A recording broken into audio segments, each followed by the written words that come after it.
realize it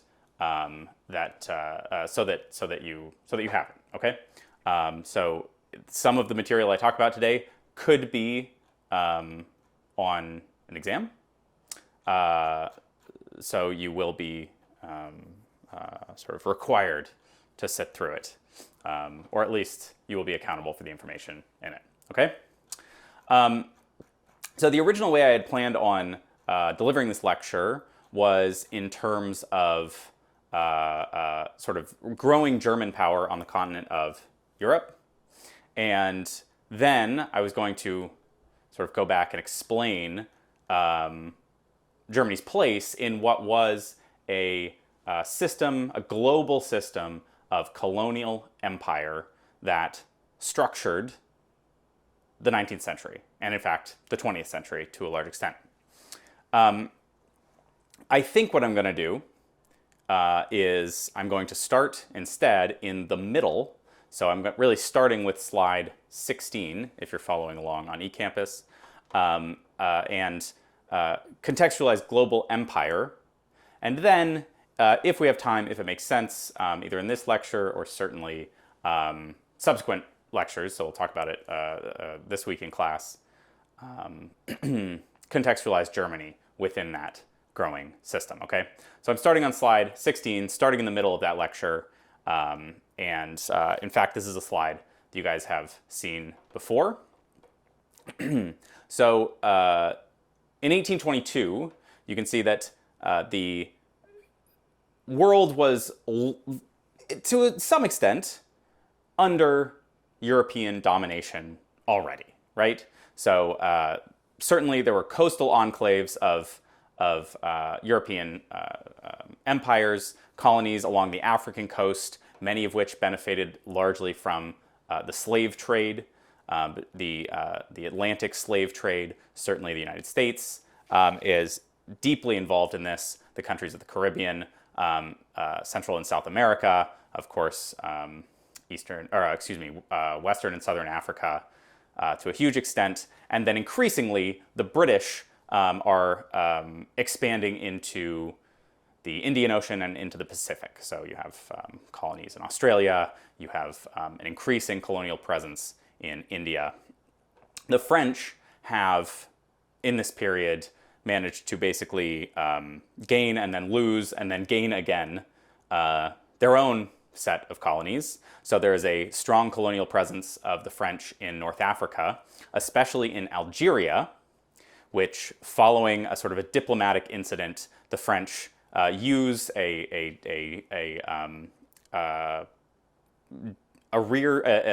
series of debt payments that was owed to the French for business transactions that had to do with the French Revolution. Anyway, the Algerians traded grain with the French in large quantities. The French wanted to collect on some debt payments from the Algerians. There's a diplomatic incident that the French then use as an excuse to basically invade Algeria and turn it into a colony of France. And their power in North Africa sort of spreads east and west, so you have a French presence to some extent in Morocco, in Tunisia, in North Africa. You have French colonies in Senegal, in Martinique, in the Caribbean, among others. Now, by the end of the 19th century, this map goes from one in which colonies sort of dot the coastline of the globe to one in which the European powers have functionally carved up all remaining territory in Africa, or virtually all African territory in particular, and are rapidly expanding either de facto or de jure, that is to say, in de facto meaning sort of in practice versus de jure meaning legally. So de facto or de jure colonies in Central, Southeast Asia, and increasingly, potentially, in the Middle East. So why did this happen? Well, there are many possible explanations for the rise of European colonialism and what comes to be called the Great Divergence, which is to say the incredible divergence between economic output, so as measured usually in terms of gross domestic product, GDP, of European countries, or if you like, Euro-American. The United States has sort of a place within this colonial century, and much of the rest of the world, okay? Often called the Great Divergence. And certainly, whatever series of explanations you like for that major shift in the balance of power globally, colonialism, empire, and it's the related forms of capitalism, industrialism that draw from the resources that become available to Europeans through colonies, through their imperial systems. Certainly that plays a role. And so among the reasons that the Europeans were suddenly able to conquer much of the rest of the world in short order has to do with the advent of new forms of technology. And one of those technologies is the armed shallow draft steamboat, otherwise known as the gunboat, hence the term gunboat diplomacy, which you will sometimes hear. These boats, this new marine technology of marine navigation was able to, for example, move upriver as well as down, regardless of the wind, because they were steam powered, okay? So this made it possible for European empires to penetrate the interior of continents and not just sort of hang out, establish trading posts on the coasts in ways that they hadn't been able to before, okay? In addition, the use of iron in shipbuilding meant that the boats themselves could hold almost 30% more cargo than a comparable, in terms of weight, than a comparable wooden ship. They were more durable, they could move faster, they could move in any direction regardless of the prevailing wind conditions. And all of this meant that all of a sudden Europeans could transport cargo in bulk very, very quickly and to and from locations that would have been almost impossible, or at least financially unfeasible in an earlier era, okay? So all of a sudden, you have the explosion of consumer products on the European continent, okay? You have tea from India, coffee from Brazil, meat from Argentina. All of these began to appear on European markets in bulk, okay? They were no longer just luxury goods that could be transported with extraordinary cost and with extraordinary logistical snags on the way. The new development of steamships of large tonnage enabled Europeans to trade goods that could never have borne their freight costs in any previous era. That is to say, the transportation of these goods was suddenly and for the first time profitable. So this sort of impels the age of imperialism, which is a major phase in the globalization of the world economy. You often hear the term globalization, especially in college, but all over the place, right? We are living, as we all, I think, know, in a globalized economy, okay? And this age of imperialism is one of the early phases, one of the most important phases in the development of this sort of interlinking of global markets. A great boom of the 1850s and the 1860s, which was largely had to do with investments in like railway building in all kinds of colonial contexts, as well as on the continent of Europe, led to basically a big bust, right? So a lot of these investments proved unprofitable, leading to a banking crisis, a credit crunch, and beginning in the 1970s and continuing on for the next couple of decades, you have a series of very frequent and very large-scale recessions that lead to a lot of dissatisfaction, a lot of unhappiness on the European continent, as well as European capitalists, entrepreneurs, industrialists, bankers, as well as politicians, looking for ways to insulate their businesses, their economies, their peoples from this sort of wild ride that global investments had been on over the previous couple of decades. So business people in a lot of European countries found it hard to keep profits high and inventories down, meaning if your inventories get too high, then you run into all kinds of problems, spoilage. It ends up being just wasted capital on inventories that you can't sell. So in order to try to avoid this problem and to try to insulate economies from the vicissitudes, that is the ups and downs of the global market, there came to be a very, very strong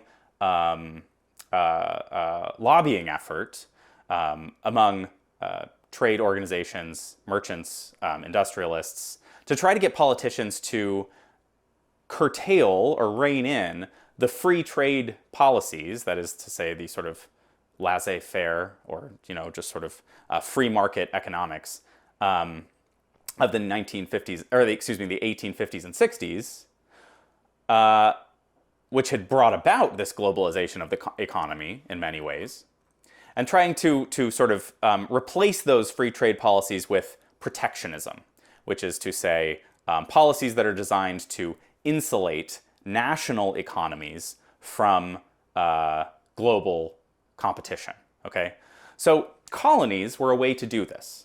Colonies would ensure access to markets. So once your country has a colony, it means you have people, right? It means you have people that you can sell goods to, and if you impose laws that say, okay, those people are only allowed to buy goods from the metropole. So French people in French Algeria are only allowed to buy wine from France, for example.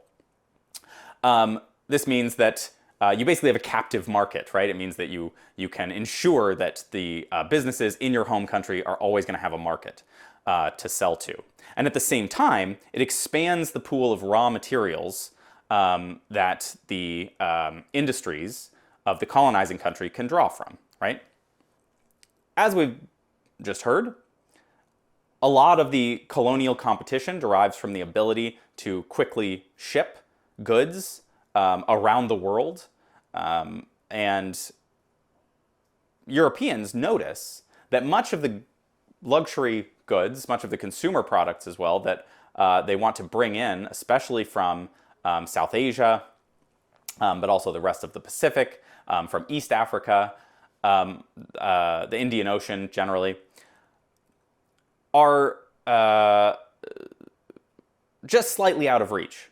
So it takes a very long time, even for a steamship, to circumnavigate the continent, the entire continent of Africa. So a British ship has to go all the way down around the Horn of Africa and back up to India, for example, if Britain wants to take full advantage of its colonial supremacy in the Indian subcontinent. So they come up with a plan, basically a joint consortium of French and British financiers come up with a way to try to carve a channel through the Strait of Suez. So what comes to be known as the Suez Canal, that would allow ships operating in the Mediterranean to basically cut out the vast majority of their travel time if they want to make it to the Indian Ocean by simply traveling through the territory of Egypt by carving this channel, the Suez Canal. So the opening of the Suez Canal in 1869 cuts down on the distance between Europe and Asia. Traffic through the canal multiplied by a factor of 3 just between 1876 and 1890. Okay, so all of a sudden you have triple the number of ships passing through this little stretch of artificially created waterway on their way to the Red Sea. But the Suez Canal creates an interest for the Europeans to have greater and greater control over its operation. Now, theoretically, the canal belongs to Egypt, right? So as we talked about last week, at this point, Egypt remains sort of nominally a part of the Ottoman Empire, but in practice is ruled by the dynasty established by Mehmet Ali, known as the Egyptian Khedive, which borrowed money from these European firms in order to finance the construction of this canal that was promised to bring all kinds of, economic benefits to Egypt, right? I mean, it is, in theory, really useful if you are the country that controls trade between Europe and Asia, right? That sounds good on paper. What ends up happening, of course, as happens again and again globally, is that these enormous sums of money that are borrowed basically cannot be paid back. There's no way for Egypt to recoup the costs of the outlays to build this canal. And it is also notable that it is mainly European firms, French and British especially, that are benefiting, that are getting all of the economic benefits of using this canal. So what ends up happening is the government of Egypt defaults on its debt in 1875. This also follows a series of climatic events. There's a series of famines. It's a very, as I mentioned, there's a global recession in the 1870s. So they default on their debt, and in 1882, the British end up using, what is probably not, an event that would justify this action necessarily, but they use what looks like some unrest around the canal to justify an invasion of Egypt, okay? And so from this point on, Egypt is functionally a British colony, even though the British never formally annex Egypt into their colonial empire. It is simply sort of an outpost, a protectorate, if you will, that the British have taken military responsibility for. Here, the Berlin Conference of 1884 to 85 is designed to try to deal with what looks like increasingly belligerent, that is to say, forceful, violent clashes that are starting to arise between the European powers in their quest for colonies. So there is this almost preemptive attempt to just go ahead, carve up the entirety of the African continent for the benefit of European businesses before a major conflict breaks out over it, right? And it's notable that this conference takes place in Berlin. As we'll talk about later on, Germany was not even a country for before 1871. So the fact that it has already amassed enough prestige on the world stage to host a conference, carving up an entire continent for the benefit of a few imperial powers in Europe, speaks to really how far it came in such a short time. And we'll talk more about how and why that happened. As you can see on this slide, most imperial expansion in this period took place in Africa. So when we talk about the age of imperialism, the age of new imperialism, the majority of what we're talking about is African imperialism, or imperialism directed at Africa, you could say. 30 new colonies and protectorates, as well as 110 million people, are brought under rule in this short period. In 1876, European control of Africa was confined to a few coastal enclaves, as I pointed out. Not more than 1/10 of the continent was under foreign domination, but by 1900, Europeans had partitioned 90% of the continent, and just two nominally independent countries, Ethiopia and Liberia, remained independent of European meddling, although in practice even that was not true.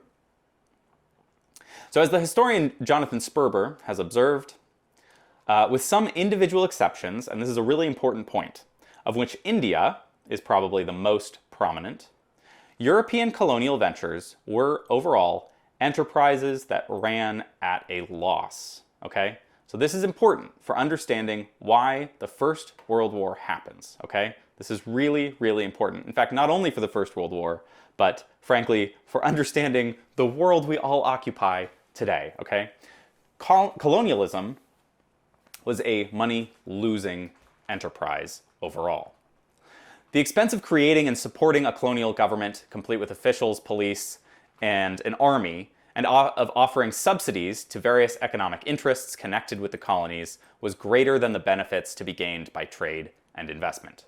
Particular special interests benefited, but the economies of the colonizing powers did not, okay? So in other words, what we are talking about when we're talking about colonialism is a massive amount of investment that goes from the colonizing country into the colonized country, generally does not develop the industries, the native industries of the colonized country, and only minimally, to the extent that is sort of necessary to maintain public support for this enterprise, only minimally goes towards building up local infrastructure, such as infrastructure, education, sanitation, transportation, communication, etc., but rather builds up those industries that are going to profit from the building itself, which is to say, if you build a railroad that goes from, nowhere to nowhere in a colony, the people who are building the railroad are probably people from the colony, and they are not getting paid very much. So they're not getting paid enough to save most of their incomes. Likewise, most of the managers and expertise are coming from Europe. They're taking a salary. The financing of the building, the financiers are getting interests on the debt payments that are being paid. But the actual sort of money, the raw money that is being used to fund this enterprise, this money-losing enterprise, that someone has convinced the government is going to be a major economic boon someday down the road. The money is basically coming directly from the coffers of the governments of Europe. So they are putting a lot of money that goes towards building up industries. The highest people up in those businesses, in those industries, are raking enormous profits, but it is functionally a massive globalized way of moving money that is collected through taxes or through sovereign lending from colonized peoples, from people in the colonizing countries, laundering that money through government expenditures, and then putting it back into the pockets of the colonizing industries. Okay, very important. So this creates sort of a weird set of incentives. Okay, is really why this is important. Creates a weird set of incentives for certain industries to continue to be heavily subsidized, to promote colonialism. It creates a certain set of incentives even for sort of lower classes to promote colonialism if it means they can receive land, for example, cheap land that they couldn't receive at the home country. In the case of settler colonialism, you send settlers there, they get basically free land at the expense of the natives. So that's good for them. Or they may participate in the colonial project through the army. They receive a salary, right? Et cetera, et cetera. But for the actual sort of overall economies of the countries, it becomes a larger and larger burden to actually sustain these colonial empires, that this protectionist set of policies that the governments are pressured into adopting in the 1870s and 80s have impelled them to gain. Okay, so in this context of colonialism, there's something really important to remember that we will talk about more, I think, next week, which is that overseas colonies are only useful if you have access to the sea. Okay? So landed empires, which is most of the empires in this pre-colonial era want to participate in this colonial expansion, this fight for colonies to try to make sure that their industries have markets, etc. They want to participate in this, but if you don't have a navy, if you don't have access to ports at scale, it becomes really difficult. So this is where we come back to our favorite territory in this class, the Balkans. Because the Balkans become a site for colonial expansion. They become an object of colonial desire because they're a space that is sort of, it's unclear, right? Where the sovereignty is, where the loyalties lie. Are they really Ottoman when most of the population doesn't want to be Ottoman? Are they really Russian? Should they really belong to the Russian Empire because most of the population speaks Slavic or some derivation, or perhaps is associated with the Orthodox churches that Russia considers to be its sort of cultural heritage? Do they belong to the Austro-Hungarian Empire or the Austrians? Historically, the Austrians have been protectors of several of the minority groups in the Balkans, especially the Catholics in Croatia. The Austrian monarchy has been Catholic for forever. All of these different powers, Italians are involved, all these different powers have an interest in perhaps using the Balkans as a way of basically turning the Balkans into colonies, right? Using the Balkans as in the same way that the French and British powers especially are using much of the rest of the globe. Jumping forward on these slides to slide 27. In the context of a lot of this colonial expansion, you have countries increasingly eager to guard their colonial interests, which, as we know, are much more expensive than guarding your sort of home territories. You have to project power abroad in a way that is extremely costly.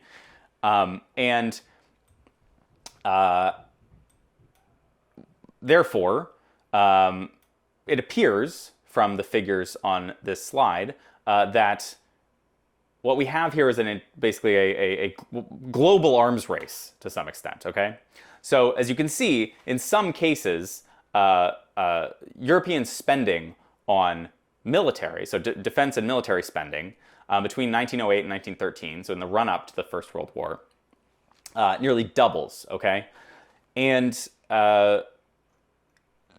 we therefore need to ask ourselves if it was the intention of European powers to fight a war. And in the context of this sort of rising colonial culture, really, is it fair to say that the war that is fought, that it looks like a lot of Europeans are either preparing for, or at least preparing for the possibility of, right? With these spending more and more and more of their tax dollars on defense, participating in this arms race, is this war economic? That is to say, is it rooted in the economic logics that have driven colonial expansion in the decades prior? Okay, so that's a major question that we're going to need to wrestle with and deal with in this class. And there are strong arguments on multiple sides of that question, whether the war that ends up breaking out was basically inevitable, as certainly many commentators at the time claimed that it was. But was it inevitable based on the economic logic of imperial expansion? Okay, so I will know that you guys have watched and engaged with this lecture if somebody decides to ask me a question about this in class, and we can talk about it. To what extent the war that breaks out is an economic war.